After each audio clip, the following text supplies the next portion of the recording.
there is a small Arctic town where it is, quite literally, illegal to die.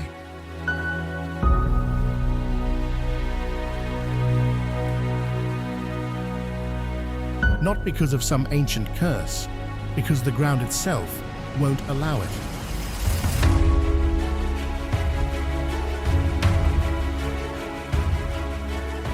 The permafrost never thaws, which means bodies never decompose, so authorities banned burials outright.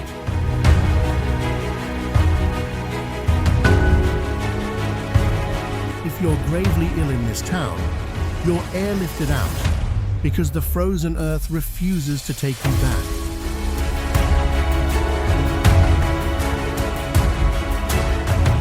This is Norway, a kingdom that has built the most perfect safety net on the planet.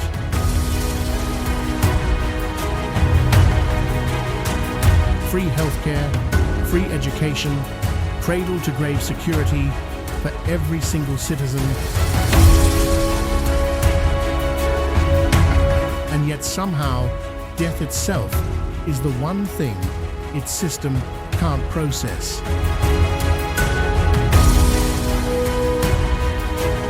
It's a nation of quiet contradictions. Millionaires who dress like everyone else. Oil billions hidden behind humility. A place that could flaunt its wealth and chooses, instead, to whisper it.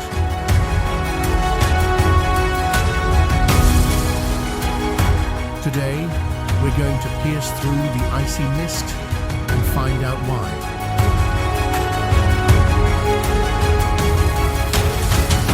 Welcome to Haveli. Welcome to Norway.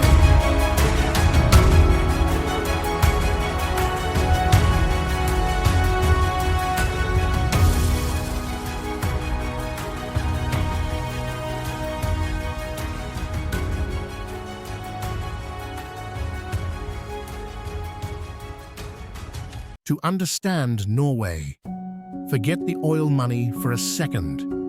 Look at the people first. Norwegian society runs on a cradle-to-grave welfare system built to catch problems before they become tragedies. Healthcare, education, social support, none of it is treated as a reward you earn. It's treated as shared infrastructure, like roads or electricity. The result is a population that moves through life with a strange, measured calm instead of the frantic hustle you'd expect from one of the richest countries on Earth.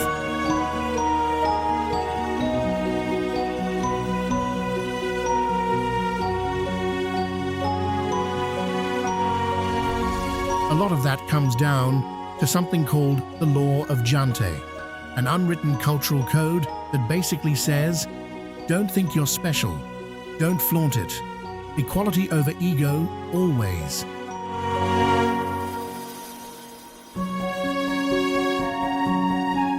It's why a Norwegian oil executive might ride the same tram as a student, wearing the same weatherproof jacket with nobody blinking. And here's the part that really throws people off. Despite sitting on staggering oil wealth, Norway keeps taxes high and fuel expensive, on purpose, not as a guilt trip, as a mirror. Forcing every purchase to reflect its true cost. Meanwhile, the country quietly built one of the most aggressive electric vehicle networks on Earth, so early and so smoothly that most Norwegians barely noticed the transition happening around them.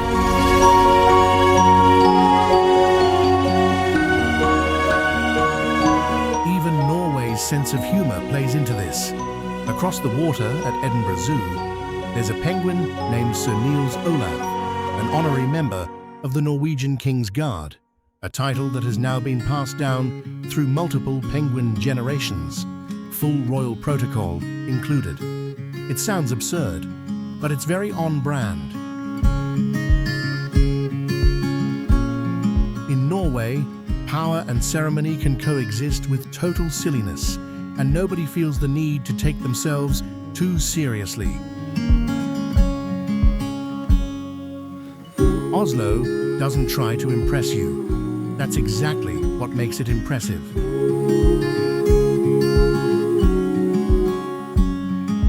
Down on the harbour sits Akershus Fortress, a medieval stronghold from the late 1200s. Thick stone, narrow passageways, built during an age when survival meant defence above all else.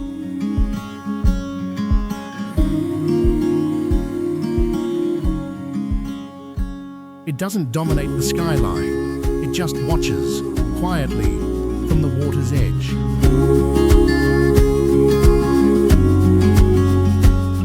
Look directly across the harbour though, and the entire mood flips. Rising out of the fjord like a jagged block of ice is the Oslo Opera House. White marble and glass, unmistakably expensive, and yet completely unpretentious. People climb straight onto its sloped roof, sit on the edges, treat it like a public park. It's not built to be admired from a distance. It's built to be walked on.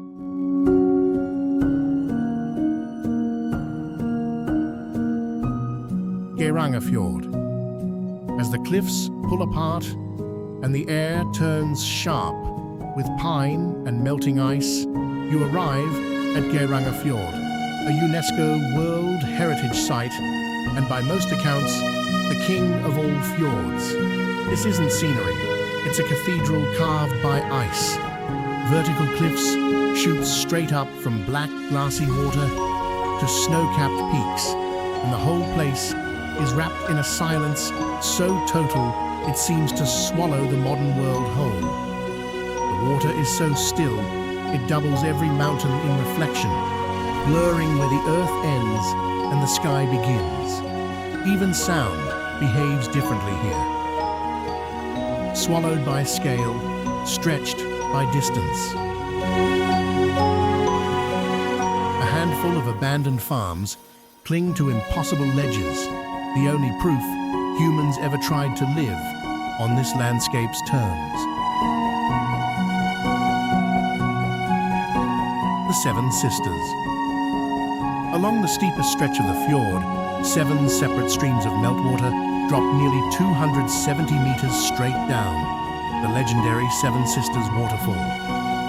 Each stream keeps its own rhythm, never merging with the others.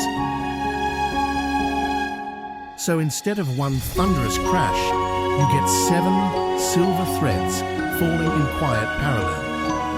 Local legend says 7 sisters once danced on this mountainside, and a suitor across the water fell so hard for them that he turned to stone, waiting, forever staring back at them as a bottle-shaped waterfall on the opposite cliff.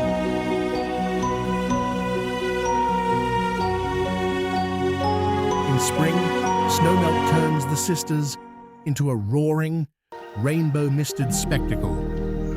By late summer, they fade to a whisper, a built-in reminder of how fragile the Arctic seasons really are.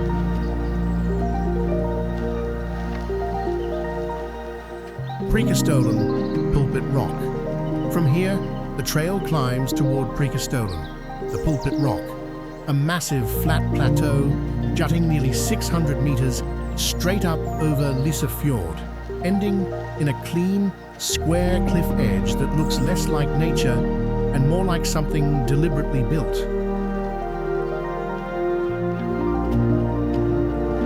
There are no railings, no fences, no warning signs, just raw stone shaped by ancient glacial pressure that sheared away entire slabs of rock. The hike is rough and demanding, but once you reach the edge, every step becomes deliberate.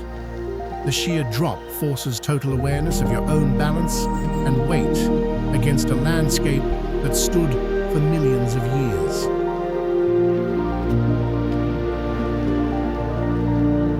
Trolltunga, the troll's tongue.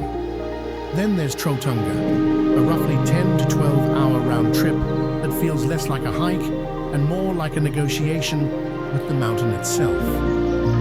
Legend says this horizontal slab of rock was once a troll's tongue, frozen mid-mockery when he dared to taunt the sunrise. Geology tells a quieter story.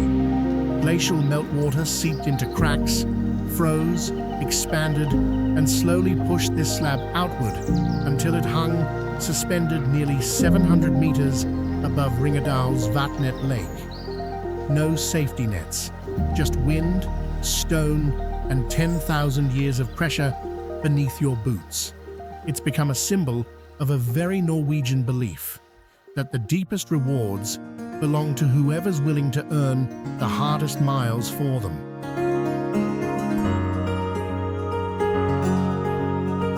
Below it all sits Ringedal's Vatnet itself, locked between the sheer walls of the Hardanger plateau, its water an almost unreal sapphire.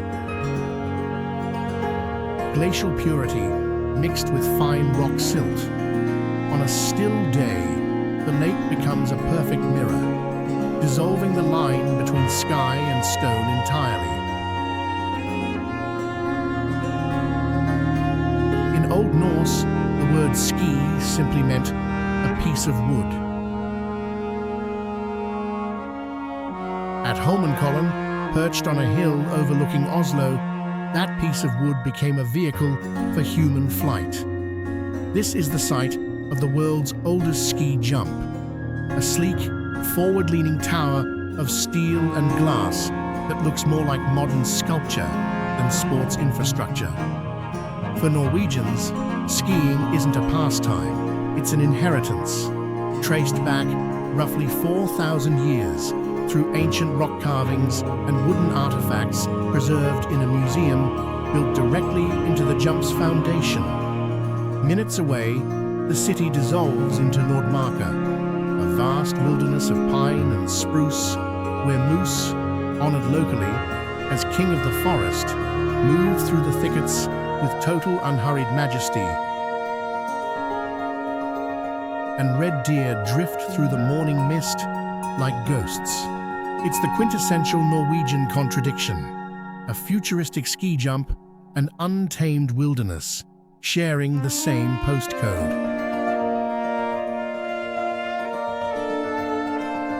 Bergen. Along the harbour stands Bergen, a row of narrow, leaning wooden warehouses in crimson, pale yellow, and weathered brown, once the beating heart of the Hanseatic League's trading empire from the 14th to 16th centuries.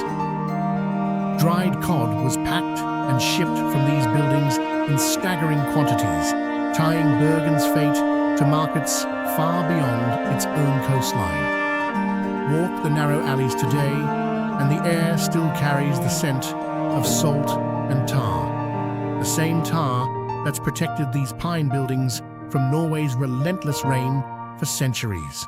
The buildings lean, slightly imperfect, resting on reclaimed land, refusing to be flawless and somehow enduring anyway.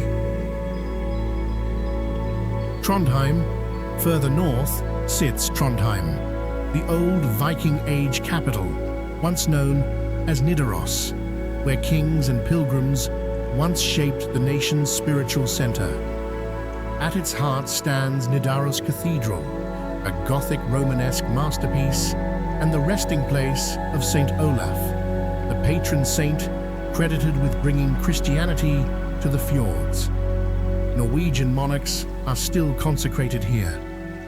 As sunset hits its green copper roof and grey soapstone walls, the whole structure glows against the slow-moving Nidelva River. 1,000 years of carved saints and kings quietly guarding the city. Norway's greatest engineering feats share one philosophy: don't conquer the landscape, work with it. The Lærdal Tunnel stretches roughly 24.5 kilometers through solid rock, the longest road tunnel on Earth.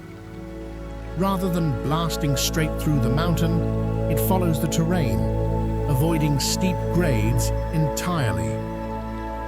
To keep drivers sane, on a 20-minute underground drive, engineers built vivid, color-lit cave chambers along the route to break the monotony.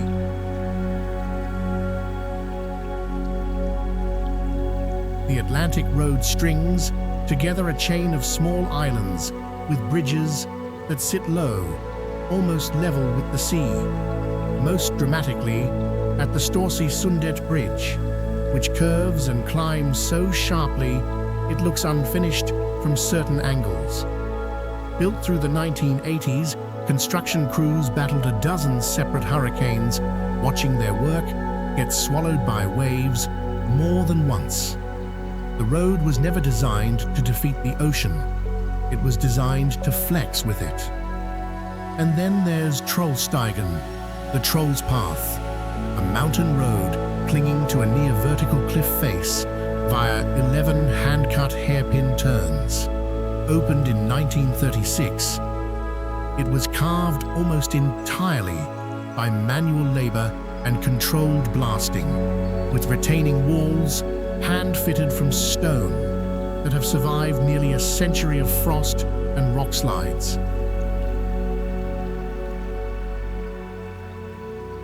Partway up, the Stigfossen waterfall thunders beneath a narrow bridge, loud enough to drown out conversation.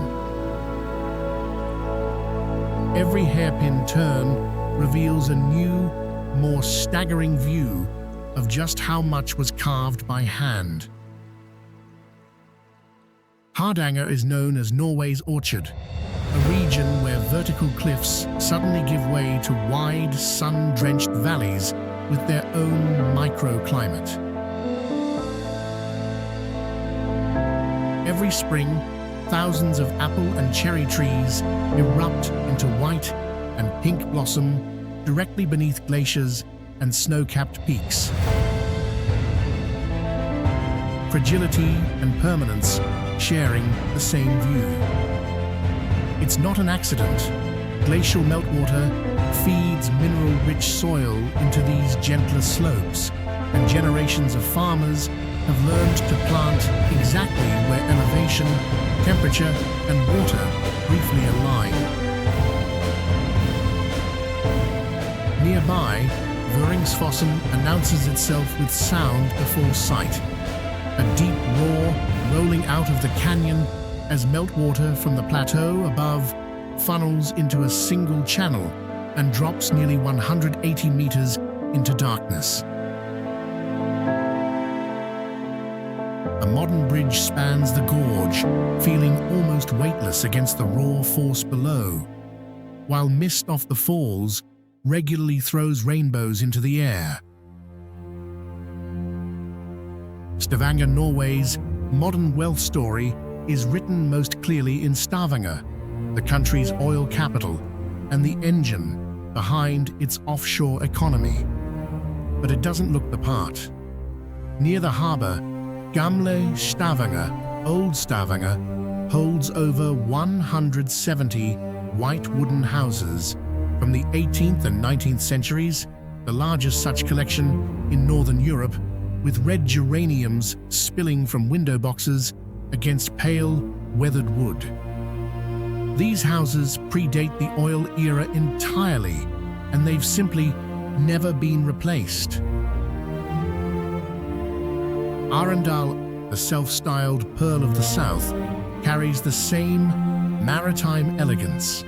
Its old town, Holmenkollen, is lined with grand white houses once owned by wealthy ship captains, connected by cobblestone alleys barely wide enough for two people.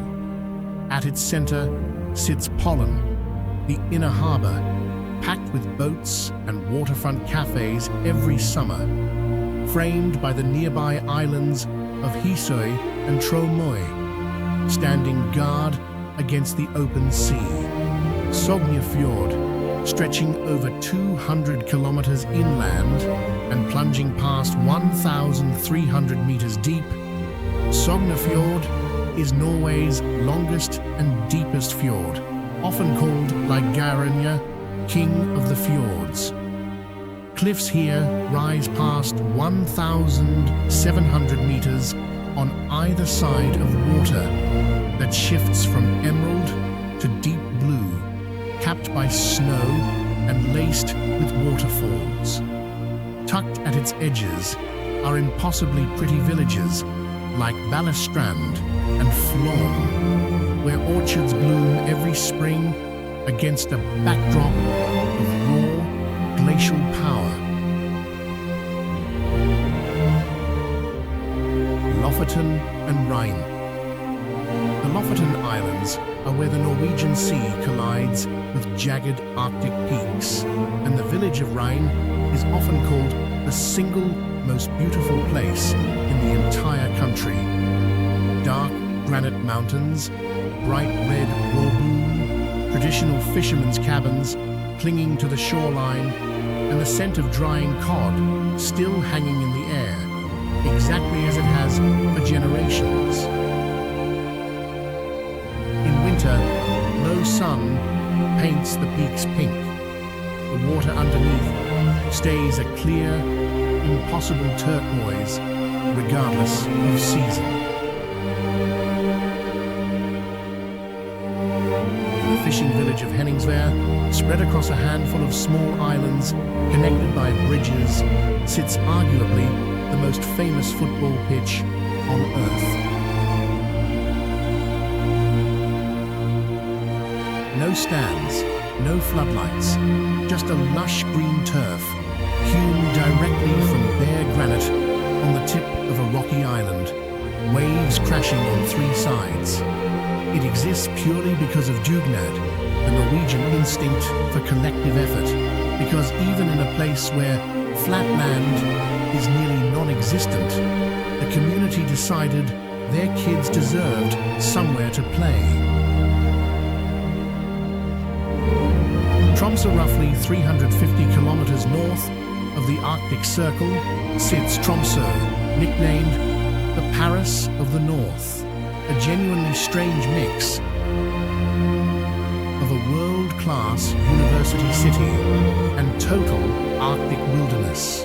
Its Arctic cathedral glimmers with glass mosaics designed to mimic shifting ice. During the long polar night, when the sun doesn't rise for weeks, Tromsø becomes one of the best places on Earth to watch the aurora ripple green and purple overhead. In winter, pods of orcas move into the surrounding fjords to hunt herring, one of the rare places where humans can share open water with apex predators and just watch. And finally, at the true edge of the map, Svalbard, where the rules of the modern world simply stop applying. This is a land of permafrost that never thaws and glaciers that never fully retreat. Its main town, Longyearbyen, is the northernmost settlement on Earth. And yes, residents are legally required to carry rifles outside town limits because polar bears here still outnumber people. Speaking of that permafrost, it's the same reason burials are banned in Longyearbyen. Bodies simply don't decompose in ground that never thaws, so anyone gravely ill is flown south instead. It's the detail this whole video started with. And once you've seen the rest of Norway, it stops sounding like a quirky fact and starts sounding like the whole country's philosophy in miniature. Work with nature's terms, never against them. Buried in a sandstone mountain nearby is the Svalbard Global Seed Vault, the so-called Doomsday Vault, holding millions of seed samples from around the planet, kept safe by permafrost and solid rock. Its entrance glows faintly in the Arctic dark, a quiet insurance policy for the entire planet's biodiversity. Norway doesn't hide its wealth out of shame. It hides it because it genuinely believes in equality more than it believes in status. The real fortune here was never in the bank accounts. It's in the fjords that stay pristine, the systems that quietly work for everyone, and a culture confident enough not to need to prove anything to anybody. Norway isn't just a destination, it's a working blueprint for what a country can look like when it decides prosperity and humility aren't opposites. If you enjoyed this journey, subscribe to Haveli, because there are still more incredible corners of this planet waiting to be explored.